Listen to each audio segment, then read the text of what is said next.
Kristo. Good evening po sa inyong lahat. Tulad ng nabanggit po, ngayon ay ang pagdiriwang natin ng dalawa. Una, kapistahan ng mahal na Birhen ng Lourdes. At pangalawa ay ang pandaigdigang araw ng mga may sakit. Now, ginugunita po natin ngayon ang pagpapakita ng mahal na Birhen sa Lourdes sa France noong 1858. 18 beses siyang nagpakita sa isang 14 na taong gulang na dalagita, si Bernadette Soubirous. 18 beses. Hindi pa siya kagad nakilala ng dalagita. Hanggang sa di ka na unay nagpakilala siya bilang the Immaculate Conception, ang ipinaglihing walang sala. Alam ninyo, mayroong pinagawa, may pinagawa ang mahal na ina kay Bernadette Soubirous. Ano yun? Humukay ka hanggang ito'y maging bukal. At doon ngayon talagang hindi siya pinaniniwalaan. Akala ay itong bata ay nasisiraan na rin. Gano'n naman talaga pagbibintangan ka. Pati nga si Kristo, di ba? Pinagbintangang nawawala sa kanyang sarili. Kapag talagang kuminsan, naging matuwid ka, yan ang nakakalungkot, baliktad na. Pag gumawa ka ng mabuti, ikaw ang masama. Pag gumawa ka ng masama, hinahangaan ka pa.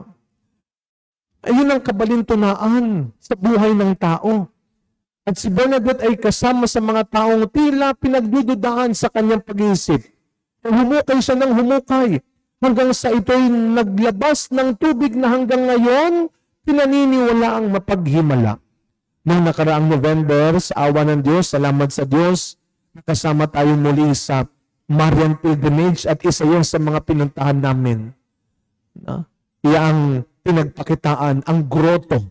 Siyempre sa Quezon City, meron tayong National Shrine of Our Lady of Lourdes.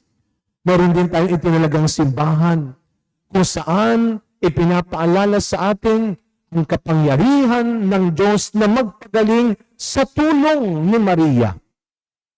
Ngayon si Bernadette ay inutusan ng mahal na ina na ikaw ay maghukay at siya'y sumunod naman. At dahil sa pagsunod ng dalagita na ito, nagsimula ang himala ng Diyos sa tulong ni Maria sa pagsunod ng dalagita. Kaya anong itinuturo sa atin ng mahal na Birhen?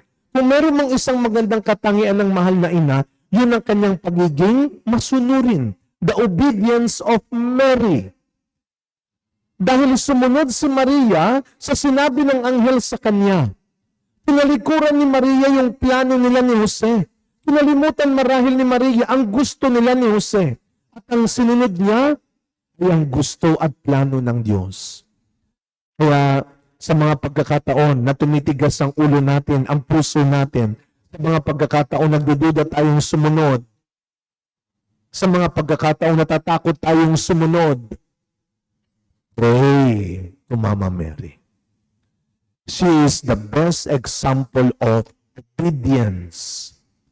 At sa pagsunod ni Maria sa kalooban at plano ng Diyos, nagkaroon ng katuparan ng pangako ng Diyos, ang kaligtasan ng tao. Sumunod si Bernadette Soubirous at naniwala ang mga tao. Sa ebanghelyo natin ngayon, ito ay tungkol sa tinatawag nating unang himala ni Kristo. At sino ang nandoon sa unang himala ni Kristo? Nandun ang ating mahal na ina. Doon sa araw ng kasalan, natakot si Maria, naawa si Maria dahil kulang na ang alak nila. Kaya lumapit si Maria sa kanyang anak at nang sabi, anak, wala na silang alak. Alam nyo, si Maria hanggang ngayon, lumalapit sa kanyang anak kapag may kulang na sa iyo. Anak, kulang na siya ng pasensya. Kulang na siya ng pangunawa. Kinukulang na siya ng oras sa iyo. Kinukulang na siya ng kabaitan. Kinukulang na siya ng katapatan. Kinukulang na siya ng pag-ibig. Kaya hindi lang material na bagay na kulang sa atin ang pwede nating hingin kay Maria. Ang mas hingin natin sa Kanya ay ang lakas ng loob na manalig. na magtiwala, na umibig ulit, magpatawad muli, maglingkod pa rin. Yun ang hilingin natin kay Maria. Lalo na kapag nauubusan na tayo, sabi nga, bakit ba nagpapang-abot? Bakit daw nag-aaway? Kapag nag-aaway, tanungin mo, yung mga nababalita, bakit mo sinaksak? Bakit mo sinuntok? Bakit mo pinatay? Kasi naubusan na ako ng pasensya. Bakit hinintay mong maubos? Kaya kung alam mong medyo nauubusan ka na, lapit kay Maria. Kung nahihiya kang lumapit sa Diyos. At ang ating mahal na ina, laging nakaalalay sa atin. Tandaan ho natin ang araw na ito para sa mga hindi lang may sakit, kundi sa mga nag-aalaga sa may sakit. Kapag nauubusan na rin kayo ng pasensya, sabi nila, mahirap magkasakit. Pero minsan, mas mahirap mag-alaga ng may sakit. Amen? Para yatang po, pagod na kayo Oo nga, Father. Kung gano'n, sabihin ko kay Lord, gusto mo pagpalitin mo naman sila?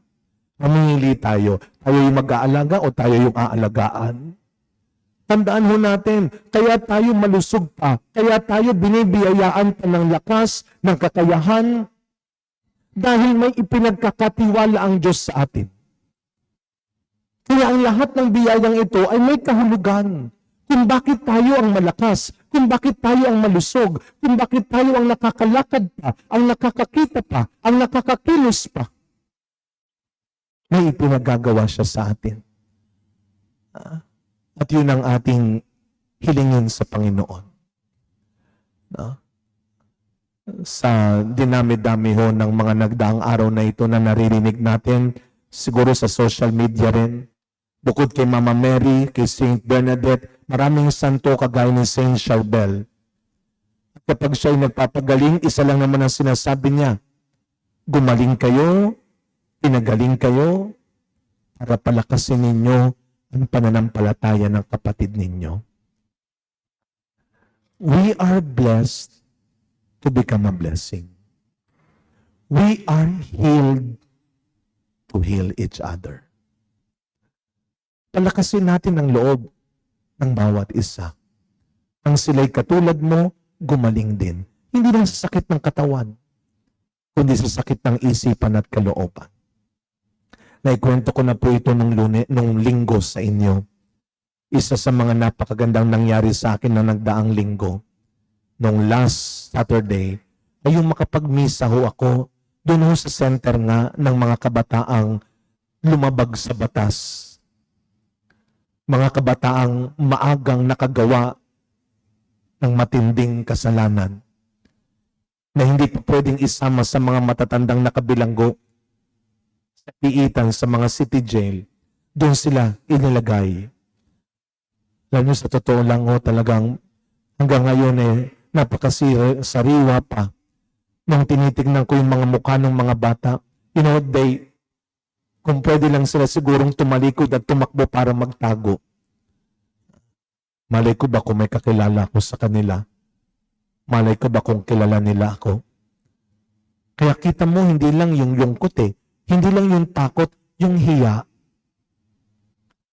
Doon nga ho sa 3 selda, nakakita ko ng 3 binatilyong mugto ang mata. Kala ko binartolina, yung pala bagong pasok lang sila. And again, napalitan yung kanilang lungkot dahil dun sa mga kasama kong charismatic na nag-lead ng praise and worship. At itong mga nag-praise and worship, napalitan yung lungkot, napalitan yung iyak nila ng tawa, ng saya. Bakit? Sila ang nagsimula ng praise and worship songs. At lahat sila halos 60 plus years old na. Na kahit hirap ng kumembot-kembot at sumayaw, mapasaya lang nila yung mga bata. Kaya ako yan po nababanggit muli kasi ang ganda ng isang linya dito bilang pagtatapos ng reflections na ito. Sabi dito, ang pinakamasarap na alak, inihahain sa simula. At pag lasing na yung mga bisita, saka mo ihahain yung hindi masyadong kasarapan para hindi na nila namamalayan dahil lasing na Pero ano ang sabi ng tagapangalaga? Pero ikaw, hanggang dulo, yung pinakamasarap ang binigay mo. At sana mga kapatid, hanggang kahuli-hulihang araw ng buhay natin sa mundo, sumunod tayo. Ipagkatiwala natin sa Diyos sa kanyang misyon at plano para sa atin ang natitirang buhay natin. In the end, huwag kayo matakot at madamot. May biyaya sa pagtalima. There is grace in obedience. Ang pagsunod ay ang paraan din ng pagpapagaling natin, hindi lang sa sarili natin, kundi sa bawat isa. Amen.